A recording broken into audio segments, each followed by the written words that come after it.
నమస్తే, this is Sourya. Welcome to our channel. ఈ రోజు మనతో పాటు సీనియర్ పొలిటికల్ అనలిస్ట్ మంది రామారావు గారు ఉన్నారు. వారితో మాట్లాడదాం. నమస్తే సార్.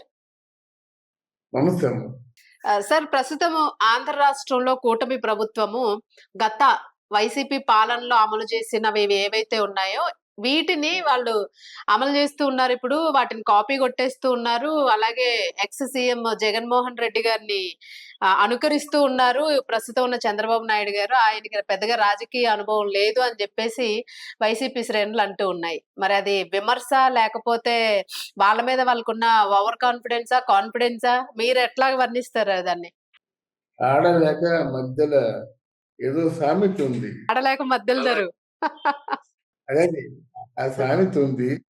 వీళ్ళు అటర్ ఫ్లాప్ అయిపోయి ప్రజల చేత తిరస్కరించబడి ఇళ్లకు వెళ్ళిపోయి 151 సీటుతో మ్యాండేట్ సృష్టించుకున్నటువంటి జగన్మోహన్ రెడ్డికి ఈరోజు జనాల్లో కనీసం ఫాలోయింగ్ లేక అద్దె మనుషులను తెచ్చుకొని అద్దె ప్రదర్శనలు ఇస్తూ అరాచకాన్ని సృష్టిస్తూ రక్తపాతాన్ని కూడా సృష్టిస్తూ రక్తాభిషేకాలు చేసుకుంటున్న వీళ్ళకి చంద్రబాబు నాయుడికి రాజకీయ అనుభవం లేదనే అర్హత ఉందమ్మా.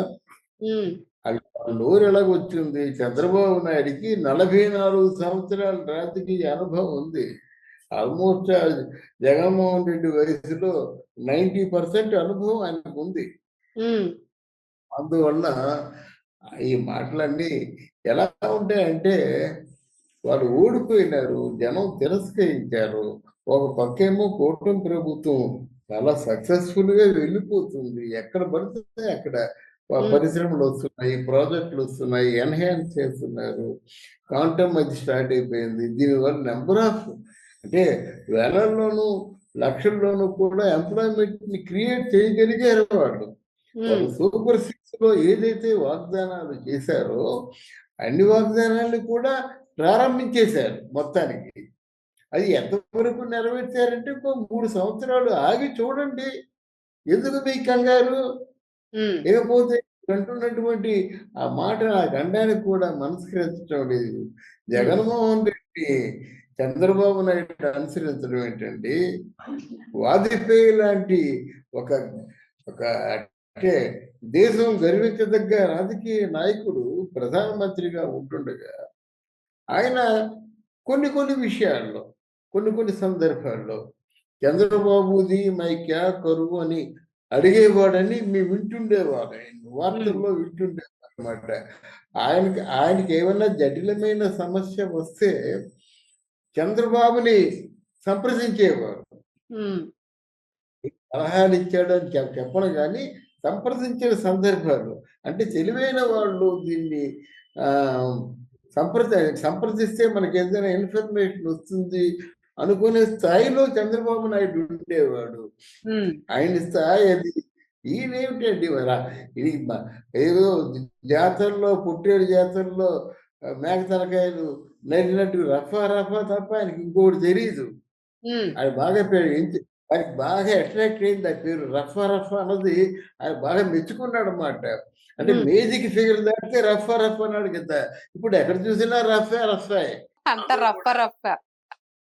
అంతా రఫా అయిపోయింది అనమాట. అది తప్ప ఆయనకి అది తెలిసిన రాజకీయం ఏమిటి? ఇకపోతే 16 నవరత్నాలు అన్నారా? ఆ నవరత్నాలే నవగ్రహాలైపోయి ఆయన్ని నాశనం చేశాయన్నమాట. నవరత్నాలు ఎంతమందికి ఇచ్చారు? మీరు ఇచ్చారా లేదా ఎవరు తెలుసు? నవరత్నాలు అన్నారు, బాగానే ఉంది. మరి మిగతా పథకాలు ఎందుకు లేవు నాయనా? జాబ్ క్యాలెండర్ ఏమైపోయింది? మీరు ఇచ్చినటువంటి 2,30,000 ఉద్యోగాలు వాలంటీర్లు 5,000 రూపాయలు చేశాక వాళ్ళకి ఏమైనా కాగితం కలం ఉందా? Here by appointed as volunteer for the state of Andhra Pradesh అని ఏదైనా కొంచెం కాగితం కలం ఉందా? ఏమి లేదు. మంత్రులే అన్నారు. వాళ్ళెవరండి? వాళ్ళు పనికి ఏదో పట్టుకూటు కోసం వచ్చిన వాళ్ళు అన్న భావంతో మనం ఉండమంటే ఉంటారు, పొమ్మంటే పోతారు అన్నారు అన్నమాట. అది వాలంటీర్ తాలూకు ఆయన స్టేటస్ అది అన్నమాట. అటువంటి వాళ్ళు పెట్టుకున్నారు తప్ప ఏదైనా ఉద్యోగం 10 ఉద్యోగాలు మీరు కల్పించారా? 10 పరిశ్రమలు మీరు పెట్టారా? లేకపోతే ఏవైనా కొత్త ప్రాజెక్టులు మీరు ఏమైనా కొంచెం వాళ్ళని ఎంకరేజ్ చేశారా? మాట్లాడితే ఆ భూమి ఇంతకిచ్చారు, అంతకిచ్చారంటే బాగుంది. పరిశ్రమలు వచ్చినట్టయితే భూమి గజం భూమి రూపాయికైనా ఇస్తారు. అసలు ఫ్రీగా కూడా ఇస్తారు. తప్పే ఉంది ఇందులో. అవును. సార్ ఇప్పుడు వాళ్ళు ఆరోపిస్తున్న అంటే వాళ్ళు అంటున్నది ఏంటంటే, మేము ఏదైతే మా ప్రభుత్వంలో ఉండేటప్పుడు, ఈ గ్రామ సచివాలయాల వాలంటీర్ వ్యవస్థ ఏదైతే ఉందో, దీని మీద అప్పుడు రచ్చరచ్చ చేశారు. మరి వాటిని మీరెందుకు ఇప్పుడు వినియోగిస్తూ ఉన్నారు? అలాగే రుషికొండకి సంబంధించి గూడాను. చాలా ఎక్కువ ఒక వైట్ ఎలిఫెంట్ లాగా దాన్ని తయారు చేసేశారు. మాకు భారం అయిపోయింది ఇప్పుడని అన్నారు. ఇప్పుడేమో పెద్ద పెద్ద 5 స్టార్ అంటే పెద్ద పెద్ద కంపెనీస్ తోని డీల్ చేస్తూ ఉన్నారు అంటూ ఉన్నారు. అయితే మరి డీల్ చేయకుండా అట్లాగా వాటిని వదిలేయడానికైతే ప్రభుత్వానికి కుదరదు గదా! ఇప్పుడు మరి వాళ్ళు చేయాల్సిన పని వాళ్ళు చేస్తూ ఉన్నారు. అంటే వీళ్ళ అంతరార్థం ఏంటి అసలు? వైసీపీ అసలు ఏమనాలనుకుంటోంది? వాళ్ళకైనా అర్థమవుతుందా అన్నది క్వెషన్ ఇక్కడ. అదేం లేదండి. జగన్మోహన్ రెడ్డి గ్రామాల వరకు ఎక్కడెళ్ళాడు? గ్రామ సచివాలయాలు ఇవన్నీ సచివాలయం పెట్టాడు బానే ఉంది. అంటే ఇక ఈయన ఆ గ్రామ పంచాయతీల్లోకి వెళ్తున్నాడు కదా! గ్రామ స్వరాజ్యానికి దోహదం చేసేటువంటి హ్మ్. సంస్థలు ఏమంటే గ్రామ పంచాయతీలు. పంచాయతీలు ప్రస్తావన ఏమైనా ఉందా? అడవుల ప్రస్తావన ఉందా? హ్మ్. మైన్స్ ప్రస్తావన ఉందా? ఏంటి సంపదను సృష్టించే ఇవి కదా! మైన్స్ ఏమో ఆ గాలి జనార్దన్ రెడ్డికేమో వాళ్ళ నాన్నగారు దోచిపెట్టారు. దానికేమో హ్మ్. అన్న అన్న అంటుండేవాడు. ఆయన జైలుకి వెళ్ళే సమయంలో ఆయనకి నాకు సంబంధం లేదని చెప్పాడు. ఒక పక్క మైన్స్ గాని గంజాయిలు పండించాడు. పాడేరు లాంటి ప్రాంతాల్లోనూ, అరకు లాంటి ప్రాంతాల్లోనూ అలాంటి వాళ్ళని అక్కడ ఎమ్మెల్యేలుగా పెట్టుకున్నాడు. ఈయన కేవలం వ్యక్తిగతంగా తనకి ఏదైతే డబ్బుని సంపదని ఇస్తుందో అవే చేశాడు తప్ప మీద ప్రజలకు ఉపయోగపడే పనులు ఏం చేశాడమ్మా ఆయన? హ్మ్. కాపీ కొట్టడానికి ప్రజలకు ఉపయోగపడే పనులు ఏం చేశాడు? చీ కొట్టారు. చీ కొట్టే పనుల్ని చంద్రబాబు నాయుడు ఎందుకు చేస్తాడు? అన్ని చీ కొట్టబట్టే కదా 11కి వచ్చింది. అవును. కుదించారు. అటువంటి పనులు ఎందుకండి? ఆయన బాగా సక్సెస్‌ఫుల్‌గా ఉండి ఇంటర్నేషనల్ ఫేమ్ అయిపోయినట్టయితే ఏదో కాపీ కొడదామన్న ఆలోచన ఉంటుంది. ఆయన చీ కొట్టిన తర్వాత ఆ చీ కొట్టిన విధానాన్ని చంద్రబాబు నాయుడు లాంటి మేధావి విధనున్న నాయకుడు ఎందుకు కాపీ కొడతాడు? అర్ధరహితం కదా! వీళ్ళు మాట్లాడుకుంటున్న దగ్గర అర్థం ఉండాలా? ఇప్పుడు ఈ అవును. అంబటి రాంబాబు, పేర్ని నాని వీళ్ళందరూ అర్ధరహితంగా నోటికొచ్చింది మాట్లాడతారు కానీ వీళ్ళని కాపీ కొట్టడం ఏంటండి బాబు? వీళ్ళు అవును. 2047కి అని ఒక విజన్ పెట్టుకున్నాడు. మొదట్లో హ్మ్. విజన్ 2020 అన్నప్పుడు ఇలాగే అన్నారు. నీవు విన్నావు అప్పుడు. విజన్ 2020 అంటే ఎప్పుడు 20 సంవత్సరాల తర్వాత ఉండేదెవరు, పోయేదెవరు అన్నారు అప్పుడు. మరి అయింది కదా! హ్మ్. విజన్ 2020 అన్నారు. ఈరోజు హైదరాబాద్ చూస్తే ఒక అమెరికాలా తయారైంది. ఆ మాదాపూరు, గచ్చిబౌలి ప్రాంతాలంతా ఎలా ఉంటది? ఆయన విజన్ ఉంది కదా! నాకు విజన్ ఉంది. నా విజన్ కరెక్ట్ అని నిరూపించుకున్నాడు. అటువంటి సమర్థుడైన రాజకీయ నాయకుడు ఏదైనా ఎగ్జాంపుల్‌గా తీసుకున్నట్టయితే మన వాజ్పేయి గారిలో ఇట్లాంటి వాడిని స్ఫూర్తిదాయకంగా తీసుకుంటాడు. లేదా అక్కడ బిల్ క్లింటన్ మన బిల్ గేట్స్ ఇటువంటి వారి తాలూకు వ్యాపార సరళిని స్ఫూర్తిదాయకంగా తీసుకుంటారు కానీ ఇక్కడ జగన్మోహన్ రెడ్డిని ఎందుకంటే తీసుకుంటారు అర్థం లేకుండా జగన్మోహన్ రెడ్డి ఆయన తాలూకు రాజకీయ చాప్టర్ క్లోజ్. మళ్ళీ జగన్మోహన్ రెడ్డి రాడు. ఎందుకంటే ఉన్న వాళ్ళందరూ జారిపోతున్నారు. మిగతా వాళ్ళు ఉంటారో పోతారో తెలీదు. అవును. పైగా ఈ రాజకీయ ప్రక్షాళనం అంటాడు. ప్రక్షాళనంతో పేరుతో కొంతమంది పోతారు. మీరు అవును. గుంటూరులో ఉన్నారు. మిమ్మల్ని తీసుకెళ్ళి అనంతపురంలో వేస్తే మీరు ఆ పార్టీలో ఉంటారా?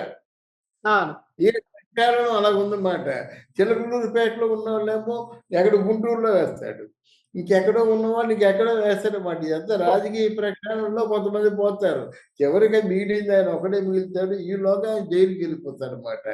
ఆయన్ని ఆయన్ని చంద్రబాబు నాయుడు అనుకరిస్తున్నాడు అనేటువంటి కోరమూరి వెంకటరెడ్డి వీళ్ళందరూ ఉన్నారు చూసారా? అవును. అర్ధరహితమైన అడ్డగోలుగా తెల్లారి లేచి నోరిప్పితే అబద్ధాలు. నోరిప్పితే అబద్ధాలు. అసలు వాళ్ళల్లో వాళ్ళకే పొంతన కనిపించట్లేదు ఎవరికిను. ఎవరికి నచ్చినట్టు వాళ్ళ వెర్షన్‌లో వాళ్ళు మాట్లాడుతూ ఉన్నారు. వాళ్ళ ఇష్టం. అంటే టోటల్‌గా జగన్మోహన్ రెడ్డి ఆశించిందేమిటంటే, ఈ కూటమి ప్రభుత్వంలో మెయిన్‌గా చంద్రబాబు నాయుడిని తిట్టాలి. హ్మ్. పవన్ కళ్యాణ్‌ని తిట్టాలి. అంతేగాని నెక్స్ట్ ఎలక్షన్స్‌కి ప్రిపరేషన్ చేద్దాము. ఒక మంచి బలమైన పునాదిని తయారు చేసుకుందామని కాన్సంట్రేషన్ లేదు. అవునమ్మా. ఎలక్షన్‌లో ప్రిపరేషన్ అంటే అసలు ఈ 3 సంవత్సరాలు సైలెంట్‌గా ఉంటాడు ఫస్టు. హ్మ్. రెండోదేంటంటే ఎక్కడ తప్పు జరిగిందో దాన్ని ఒకసారి ఆత్మావలోకనం చేసుకుంటాడు. 2 3 ఏమిటంటే ప్రభుత్వం తాలూకు మంచి పథకాలకి తన వంతు సహకారం ప్రతిపక్ష పార్టీలో ఉన్నప్పటికి కూడా తన వంతు సహకారం అందించి ప్రజల్లో మంచి చేస్తాడు. 3 4 పవన్ కళ్యాణ్ తాలూకు విధానం చూసారా? ఎక్కడికైనా వెళ్ళినట్టయితే ఏదైనా సమస్య వస్తే జేబులోంచి డబ్బులు తీసిచ్చి ఆ సమస్యకి పరిష్కారం కనుక్కోవటం. అటువంటి పనులు చేయలేండి. డబ్బుంది కదా! లక్షల కోట్లు వెనగేసుకున్నా కదా! ఏదైనా ఒక ప్రాంతం వెనకబడిందనుకోండి, ఆ ప్రాంతానికి ఓ 2,00,00,000 3,00,00,000 కావాలనుకోండి. వెంటనే ఆయన తాలూకు డబ్బులివ్వడం ఉంది గనక. హ్మ్. అలా రాజకీయ నాయకుడిగా ప్రజల్లో మంచి పేరు. వాళ్ళేంటంటే జగన్మోహన్ రెడ్డిని నమ్మడు. ఎవరు నమ్మరు. ఇటువంటి కార్యక్రమాలు చేస్తే నమ్మే అవకాశాలుంటాయి. వచ్చే ఎలక్షన్స్‌లో పోటీ చేసే అవకాశాలుంటాయి. హ్మ్. అంతేగాని ఇప్పుడు నోటికొచ్చిందల్లా ఆయన వాగి, నోటికొచ్చిందల్లా ఈ దుష్ట చతుష్టయం వీళ్ళు వాగి అవును. ఆ తాలూకు పార్టీని పూర్తిగా అపభ్రంశం చేసేసి ఈరోజు వైఎస్ఆర్‌సీపీ అంటే ఏమైపోయింది? వీళ్ళు ఎంత ఘోరంగా బిహేవ్ చేస్తున్నారు. అవును. ఇప్పుడు వీళ్ళు కాబట్టి పొట్టేళ్ళు వేసి రక్తంలో చేతులు ముంచి జగన్ వాల్పోస్టర్‌లు రాసి రక్తాభిషేకం చేస్తారండి. అవును. చంద్రబాబు నాయుడు పొరపాటున కూడా ప్రాణం పోతుందన్న అటువంటి పనులు చేయడు. ఆయనెందుకండి అనుసరిస్తాడు? అనుసరిస్తున్నోళ్ళు అనుకునేటివి వీళ్ళ తాలూకు బుద్ధి తక్కువ పని మాట. అవును. వాళ్ళేంటంటే సుఖానందం పొందుతున్నారు గానీ, వేరే చంద్రబాబు నాయుడు అండ్ వేరే జగన్మోహన్ రెడ్డి. ఎక్కడ చంద్రబాబు నాయుడు? ఆయనకున్న విజన్ ఏమిటి? సార్ అలాగే మీరన్నది ఎగ్జాక్ట్‌లీ అంటే కరెక్టే. ఎందుకంటే ఇప్పుడు ఈ నాయకులు సీనియర్ నాయకులు కూడాను ఈ చిన్న పిల్లల తెలిసి తెలియక పిచ్చి మాటలు మాట్లాడుతూ ఉంటారు. అట్లా తయారయ్యారు. అంటే మొన్న 2 డేస్ బ్యాక్ అనుకుంటా. తాడిపత్రి చంద్రశేఖర్ ఉన్నారు గదా! ఆయన పవన్ కళ్యాణ్ గారిని డెప్ప కటింగ్ అది ఇది అని జెప్పేసి కొన్ని పదాలు వాడారు డైరెక్ట్ గాను. అవునమ్మా. ఆ! అసలంటే ఇవన్నీ కూడా పవన్ కళ్యాణ్ హెయిర్ షార్ట్ చేసుకుంటే డెప్పు కటింగ్. పెద్దది చేసుకున్నట్టయితే సినిమా స్టైలు. హ్మ్. ఇలా అంటే నోటికి ఉన్న హద్దు, అదుపు ఉందమ్మా ఇది. వీళ్ళు నోటికొచ్చినట్టు మాట్లాడతారు. కటింగ్‌లు ఏవైతే ఎవడికి కావాలి? ఆయన జీవన విధానం ఎలాగుంది? నువ్వెవరైనా సరే రాజకీయాల్లో తిరుగుతున్నప్పుడు ఎన్నికల్లో అనేకమైన వాగ్దానాలు చేస్తారు. ఆ వాగ్దానాలు చేసుకునేటువంటి నిజం చేసేటువంటి దిశగా పవన్ కళ్యాణ్ అడుగేశాడు. హ్మ్. ఎప్పటినో ఓ తెలుగులో చెప్పాడు. అమ్మ నేను ఎన్నికల్లో నెగ్గిన తర్వాత మళ్ళీ ఇక్కడికొస్తానన్నాడు. వెళ్ళాడు. ఓదార్చాడు. ఆ కొడుక్కి ఏదో సాయం చేశాడు. మనవడికి ఏదో సాయం చేశాడు. అవును. నేనెప్పుడు మీ పెద్ద కొడుకుగా ఉంటానన్నాడు. అన్న మాట నిలబెట్టుకున్నాడు. అలాంటిది జగన్మోహన్ రెడ్డి గారి తాలూకు పార్టీలో ఒక సంఘటనైనా జరిగిందా? హ్మ్. మొన్న తుఫాన్ వచ్చినప్పుడు రూ. 1,00,00,000 అన్నాడు. ఆ రూ. 1,00,00,000 ఇచ్చాడా? అందువల్ల మన బోర్డర్స్‌లో యుద్ధం జరిగినప్పుడు ఎవరు సైనికులకేమో పవన్ కళ్యాణ్ రూ. 1,00,00,000 ప్రకటించాడు, ఇచ్చాడు. అవును. ఈయన రూపాయి ఇచ్చాడా? ఎందుకమ్మా ఈ తాలూకు ఈయన గురించి మాట్లాడితే గబ్బు గబ్బు మాట. ఆయన అదే. రాజకీయం కాదు. ఆయన పెద్ద ఫ్యాక్షనిస్టు. హ్మ్. ఆయనంతా రఫా రఫా రాజకీయం మాట. ఈ రఫా రఫా రాజకీయంతోనే ఉధృతంగా ఒక జనంలోకెళ్ళిపోయి రావణ కాష్టం సృష్టిస్తాడు. ఏదో ఒక రోజున కేంద్రానికి మండుతుంది. డైరెక్ట్‌గా తీసుకెళ్ళిపోయి అక్కడ ఉంది కదా! తిహార్ జైల్‌లో పడేస్తారంతే. అంతే సార్. మరి ప్రస్తుతానికైతే ఒక డి గ్రేడ్ లెవెల్ రాజకీయాలు చేస్తూ ఉన్నారు. ఇది ముందు ముందుకి భవిష్యత్తులో పనికొచ్చే అంశాలైతే దీనిలో ఏం కనిపించడం లేదు అని చెప్పేసి ఆరోపణలు వినిపిస్తూ ఉన్నాయి. చూద్దాం సార్ అసలు ఏం జరిగిద్దో అసలు వైసీపీ ఉన్న సీట్లనైనా కనీసం నిలదొక్కుంటుందా లేదా అన్నది శూన్యంగానే కనిపిస్తూ ఉంది. వైసీపీ పార్టీ వాళ్ళు పొయ్యి వాళ్ళే తవ్వుకుంటున్నారు. ఆ హ్మ్. గోతిలోనే పడతారు.